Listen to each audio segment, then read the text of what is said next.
Hey everybody, it's Sarah Griffith. I am going to be doing tonight's call for you for Deidre. She had asked that I host it and I agreed to do so before realizing that we were getting ready to leave for the cruise this coming weekend. So I am in the midst of packing and just trying to get my act together. And tonight I really wanted to be able to put my son to bed since I knew that I wouldn't be seeing him for about a week. So I asked Deidre, I said, is it okay if I pre-record this and send it to the team? And she said that would be fine. So I am going to host a Zoom call with myself. So I'm over here hosting it. I'm going to do a screen share with you now on my computer. And I'm really excited about this evening's topic. Deidre said, you can talk about whatever you like. It doesn't have to be anything in particular. And I said, why don't I talk about something that I feel like I've done really well with my business, and that's position myself as a leader. And whenever I offered that, she was over the moon excited about it. So that's what we're going to cover in this call. I first wanted to introduce myself. So I am one of Deidre's older diamonds, not old in the sense that I am old, just in the sense that I've been with her for a while. This coming month, so the month of March, marks my 2-year anniversary as a coach. I joined, as a challenger, like many of you have. I was not looking for the business opportunity. I just wanted to lose a little bit of weight after having my son, and I joined the challenge group. I am a teacher, and if you know anything about teachers, when we do something, we go all in, and we're very active in the group. We post a lot. I think I was posting as often as Deidre was. I was putting quotes up and everything. So I was coaching before I was coaching. So she encouraged me to think about it, and I think probably by week 1 or 2, I was actually already thinking about it. I was thinking, maybe I could be good at this. I kind of liked it. So after doing the challenge myself for about a month, I did join as a coach. So my group was in February. And so I joined, and I was balancing a lot of other things. I told you I was a teacher. I had been a business teacher for a long time. I guess at that point I was 5 years in. I'm now 7 years in with my school district. So I was a teacher. I was working to finish my master's degree in educational leadership to be a principal. At the time, we had a 2-year-old, and I was a busy, I was a wife. I was trying to keep my home in order while balancing my career and motherhood. And it was a lot. It wasn't like I wasn't thinking, oh, I need one more thing on my plate. So I didn't chase this opportunity like some do. So right now, this year, I am not a teacher anymore. I took another position, and I'm actually the 12th grade dean of students at the high school where I taught at before. So I've taken on more of an administrative role this year. And I miss the classroom, but I'm enjoying this aspect of getting to do leadership in my job as well. Now, I will tell you, when having all these things on your plate, like I do, and some of you are probably in the same boat, it often does make you a slow builder, meaning that it takes you longer than others to get to diamond. You may not reach your goals in the time that you thought you would, but here's the thing, if you're determined, that doesn't matter. So I was a slow builder. I told you I joined in March. I hit Success Club every month from there on out. So I am a Success Club legend. This is actually my 24th month in Success Club, and I'm really proud of that. But I knew that I had to do that to move my business forward. I knew that missing Success Club was not negotiable. Deidre was really great at teaching me that from the start. But it took me from March to September to go diamond. I was in a lot of push to diamond groups. I didn't rank advanced, but I didn't give up. Was I frustrated? Sure, of course. And was I let down? Absolutely. But I didn't quit. This past year, so the year of 2015, I personally sponsored 5 diamond coaches. I had enough points to go elite, but I did not go elite. And the reason why is because all of my diamonds were on my left leg. So it was definitely a business lesson that I unfortunately had to learn the hard way, but I'm going to do it this year. I'm certainly building my strong leg this year more than I did last year. And my coaches, my 5 diamond coaches that I have, they are not going to do the same thing that I did. And they're going to go elite this year with me. So I often say this to them, and others have probably heard me say this, but as a leader, if you can't go before them, then you go with them. So we're working on that this year, and I'm really excited about it. So anyways, enough about me. I just wanted you to know, sort of what it looked like background-wise as to how I'm managing this, because I think a lot of you think that in order to be successful with Beachbody, you have to do this full time. That's not the case. You can actually be very busy and be very successful. But what I wanted to do is I want to talk to you about how I developed into a leader. And I'll start with what I call my aha moment. So I had this moment whenever I was a relatively new coach. I'll tell you, when I started, what I was doing was I was just selling challenge packs. I probably made her insane, because now I know that what I needed to have been doing was signing all of those clients as coaches from the start. But I did not do that. I wanted to just sell the most challenge packs and have the most Success Club points. So I did that. But I didn't lead with the business opportunity.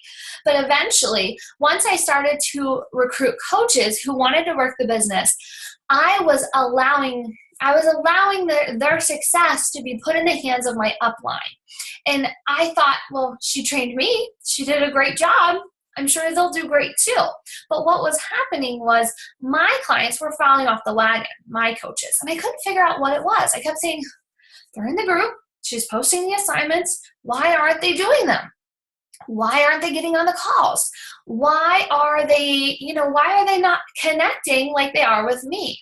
And I realized it's because they didn't pick her as their coach. They picked me. Like attracts like, and they picked me for a reason, not my upline. It's not that my upline wasn't offering them, wonderful trainings, and it's not that she didn't know how to do the training. She's amazing, and she's my coach, but she's not their coach. And I had to put that into perspective, and I had to say, okay, Sarah, if you want this business to work, you have to be the leader. So I had my little brainstorm, and I asked the small group of coaches that I had. I said, what's the deal? Do you need me to do the training? Do you need me to be the one to teach you? And they said, yes, we would love that. We admire they admired where I was with my business, and they admired what I was doing. It's because I was the one who coached them through their challenge group, and they looked up to me. They saw me as their role model. They didn't know my upline. So I sort of took a step back, and I was like, okay, I got to roll with this. I've got to act like the leader now. So that was my aha moment. Maybe you've had one as well, but that was mine. So what did I do? I decided it was time to start leading my own team. And what I did is I decided that the success of all of my new coaches was in my hands. And I know that we tell you, you can't want it more for them, and you can't run a business for them, and you can't chase them. I absolutely agree with those statements, and I don't do any of those things for my coaches. But what I do is I believe that it's my responsibility to teach them how to be successful, to give them the tools that it's going to take to make it in network marketing. And I show them, I teach them how to duplicate what I learned. Where did I learn it? From my upline coach. But they want to learn it from me. Okay, so your coaches, they want to learn it from you. So what did I do? Getting my feet wet in the waters of being a leader. One of the first things that we did is we sat down as a team, my little team, and I said, okay, let's talk about Coach Basics. I can use a canned script from Beachbody. I can use my upline script. What do you guys want? And they said, can't you just make us videos? And I'm like, I'm a teacher. I love teaching. Of course I can make videos. I'd be glad to.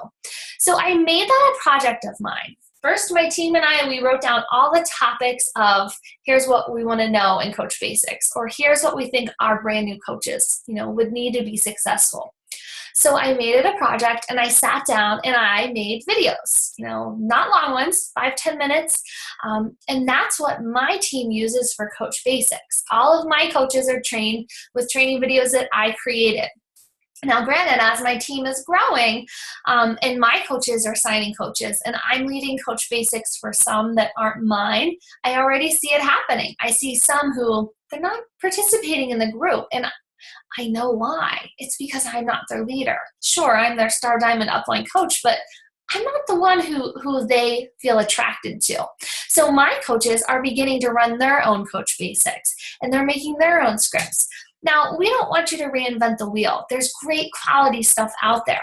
But if you're like I am and you love teaching and you love making videos, then do it. You have nothing to lose. But that's where I started. Another thing that I did is I started a team page. I know some of you are afraid to do that. You just throw them into your uplines coat page, or you throw them into the dream team and you're like, okay, that's good. They've got some support. But my team needed our own little culture. We needed our own little page. And so I started one. And what I started wasn't anything great. It was just, honestly, I was copying the link to, tonight's the dream team call, tonight's the Forever Fit call, make sure you hit Success Club. Like, it was just very basic in the beginning. We called it Sarah's Personally Sponsored Coaches. I didn't have a name until last January. We didn't. We weren't big enough yet. But I did it anyways. I made it. And so what I do, we did eventually name ourselves. And I say we because my team helped pick it. I didn't just name my team. And everyone asks me this question: how do you know if a team name's taken? I really don't know that you can. I'm not aware of a published list anywhere. I just did some Google searching and Facebook searching. Obviously, don't pick a name if it's already taken. Don't pick a really common, you're not going to want to pick the dream team because that's obviously already taken. So anyways, I just went with it. So we're called Team Fit and Fabulous, and it really represents me. I love fabulous things. I love girly things. So yes, my team is very much a girly team, but that's okay. So anyways, I made it my mission to make them feel at home. I made it so that every coach felt like they belonged to our team from the minute they joined. I welcomed them, and I taught my coaches to welcome our new coaches with open arms. I made it a safe space. I didn't tolerate negative talk. I didn't tolerate disrespect. I only allowed it to be a very positive environment. What I did was sometimes I would post quotes, quotes from like Pinterest or Boss Babe from Instagram or whatever, but just stuff that I felt like they needed. So I would post quotes in there just to motivate them sometimes. I would post videos. I am a YouTube guru. I sit on YouTube and I listen to videos of other coaches, not necessarily Dream Team coaches. I look outside of our network. I look to see what are they doing. I watch those videos. If they're good, I share them with my team. I also share my success. Whenever I am doing something and I'm having success with it, I show them. My success is not a secret. If something worked for me, it's going to work for them. And I'm going to tell them exactly what to do to make themselves successful. So don't keep it a secret. If you've got an awesome way to do a newsletter, do a call on it. Teach them what you know. Okay, that's so important. I celebrate all of their successes. I do my weekly shout outs. Anytime a brand new coach sells their first challenge pack or signs their first coach, I celebrate every milestone along the way because it's nice to be recognized. And I like to not just recognize for those things. Sometimes I'll recognize for volume. Sometimes I'll recognize just because they're growing their team, whatever it is, but I try to make everyone feel like they are making it in this business, and I try to give them some love. I like recognition. A lot of my coaches like recognition, so I'm quick to give it out, and I don't let. So I have a lot of coaches who have been with me now for a good year and a half, and they're always at the top of my leaderboard. They're my top coaches, and they know it. And I try to make an effort to let them know that I appreciate them. I know they're hard workers. I know they're hitting Success Club, even though they're hitting it every week. And I expect it from them because they are top coaches. But moral of the story is, try to celebrate everybody. I also talk about my struggles. Like, if it's the end of the month and I have not hit Success Club yet, not that that's a good example to lead by, but I'm honest and I say, okay, guys, we have 4 more days left in the month and I'm only at Success Club 4. I'm going to do this, mark my word, and help me out and coach me along. And when they see like, oh my gosh, she's struggling this month too, now I don't feel so bad, and it becomes a rally. So share when you're struggling, and just share any ideas that you have for them to make them feel successful. As far as your team calls, you want to pick a day and time that you're going to have them, and you stick to that no matter what. Don't look back, okay? So I will tell you that when I started doing them, I have mine Sunday nights. There were many Sunday nights in the beginning where I would get on a Zoom with myself, and I would pretend that there were people on the call, and I'd record it and I'd post it in the team page and say, sorry you missed us. It was a great call. It was just me. But I believed before everybody else did. I knew that I was going to lead a great organization. And I knew that in order for me to do that, I had to show up. I had to just start showing up, and I had to start being the leader. So that's what I did. A lot of people ask me, how do you pick topics? You teach and you preach every Sunday to your team. How do you decide what to talk about? It's really easy, actually. I talk about what I see them struggling with or what I think they need to know. So I listen to, as I said, different calls. I also listen to the Rising Stars call, which is the Diamond Above call. I take pieces from that I know are important, but mostly I just look at my team. Where are we? What do we need? What do I think I can do to inspire them? That's my job. My job is to be the light for my team and show them that this opportunity is $1 million business handed to you on a silver platter. And if you want it, then you work for it. And I will work along right there with you. We'll go to the top together, but I can't do it for you. So I try to motivate them and try to make them as excited about Beachbody as I am. I'm just so passionate. I think when I talk about it or when you hear me just engaging about it, it lights me up inside. It's what makes me sparkle. And I want my coaches to find that too. So I try my best to help them feel that way about themselves and their business. Another thing you can do for team calls is you can ask other leaders on your team. If you want one of your coaches to learn to be a leader, ask them to help you with groups, to run team calls for you. Ask them to do those things and position them as a leader, and soon enough, they will become one. So sometimes I'll have my coaches, I'll say, can you take Sunday's call? And they'll do it, and it's wonderful. Sometimes I also ask other coaches throughout our downline. So it's nice to reach outside of your own organization. They like to hear other people talk some nights. Now, the live coaching event. Currently, you probably are inviting to, if you're Deidre's personally sponsored coach, you're probably inviting to hers or whoever your upline is. But what you need to do is you need to get in the habit of saying, okay, I have to be a leader. I'm going to have to run a sneak peek or a live coaching event by myself. I will tell you, and Deidre will laugh when she finally listens to this recording. I was a terrible. She used to say, did you invite we did sneak peeks back then. So they were 5 days. Did you invite to the sneak peek? Make sure you invite to the sneak peek. How many people did you invite? And I'd be like, yeah, I'll definitely do that.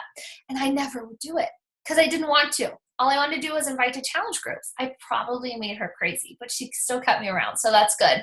But anyways, I wasn't doing that. So now I definitely do. I actually host my own. I co-host. I don't actually think I ever co-hosted with her. I think I just said, okay, I got to rip the Band-Aid off. I got to do my own thing. So I would say co-host with your upline first, then host your own, for a few months. And then as you start to grow leaders on your team, encourage them to do the same thing. On my team, most all of my diamonds are in the habit of they're starting to run their own life coaching event. Do I miss them and wish they could be a part? Absolutely. Am I over the moon excited and proud of them? Yeah. I want them to be leaders. And I know this is what they have to do to be a leader. The Getting Started Right call. So this is a call that I run monthly. I do it the week after my sneak peek, and I do that on purpose because it helps people pull the trigger. So they were in the sneak peek, they might be interested. Now I can say, all right, well, on Tuesday, we're having a call for anyone who's new. If you're on the fence about it, this is kind of your time to jump ship because we're going to be having a call, and I want you on it.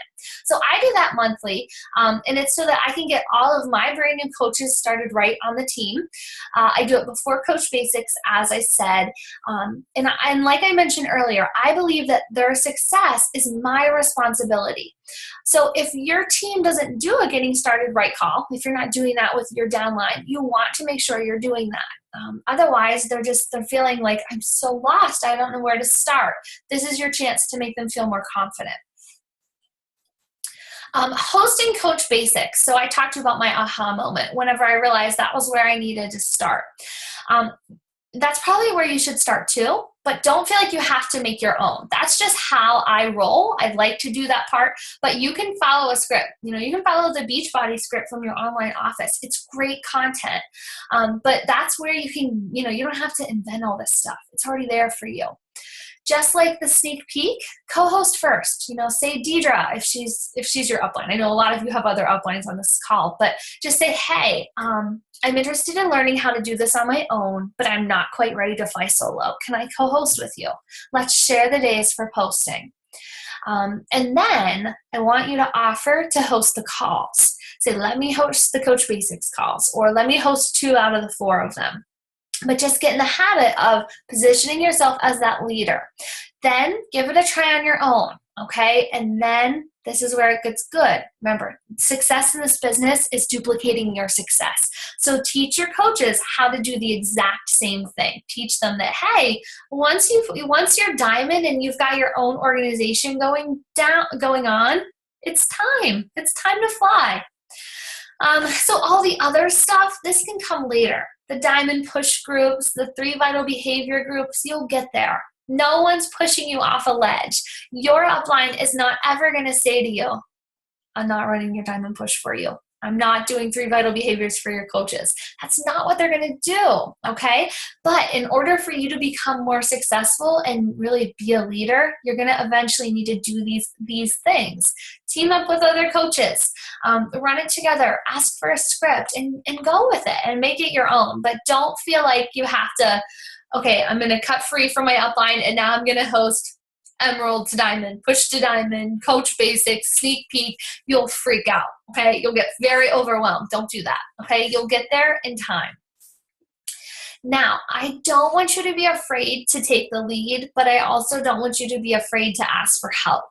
Tell your upline, this is too much. I need to just start with Coach Basics, or I have too much on my plate right now. Can you train my coaches for me? The answer is always going to be absolutely yes. But we want to see you be successful, and it really, like, I think I can speak for any leader in this team and say that when we watch you become a leader yourself, and we watch you do all these things, host your own Coach Basics, host your own sneak peeks, the sense of pride that we get is phenomenal, because it means we taught you well. So the faster you can become a leader, the faster your team is going to grow. And we know that that's how you can find long-term residual income and residual success.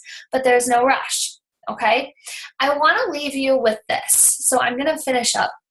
But I want to tell you to stop being fearful of offering this coach opportunity to others. You need to believe in the bottom of your belly. You need to have it burn so bad. You need to believe that you are offering someone a golden opportunity.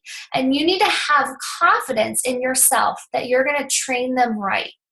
I don't doubt for a second that when I sign a coach, if they do all the things I encourage them to do and they follow my lead, they too will have the same success that I'm having with the company. It's not a secret. You don't have to be a cookie cutter. You don't have to be a blonde. You don't have to be a certain size. You don't have to be a female. There's no magic formula to be a successful coach. You just have to practice the 3 vital behaviors and show up. But you also have to offer the opportunity, and you have to be confident and not afraid. Okay, I was afraid when I started. I didn't want to come off as she's trying to sell challenge packs and have people join her team. This girl is so salesy. I was afraid of that. I'm not afraid anymore.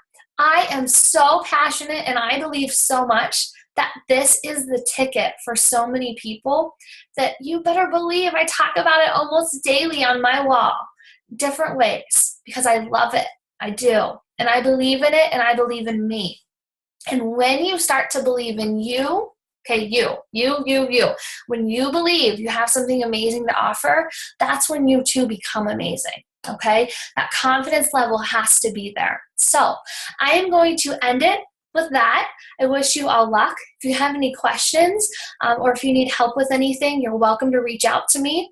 I will tell you this just as a preface, I have a personal page, but it is private because of my job as an administrator. I also have a like page. So if you want to connect, head on over to my like page. It's just Sarah Griffith, and we can connect there. So anyways, have a great night.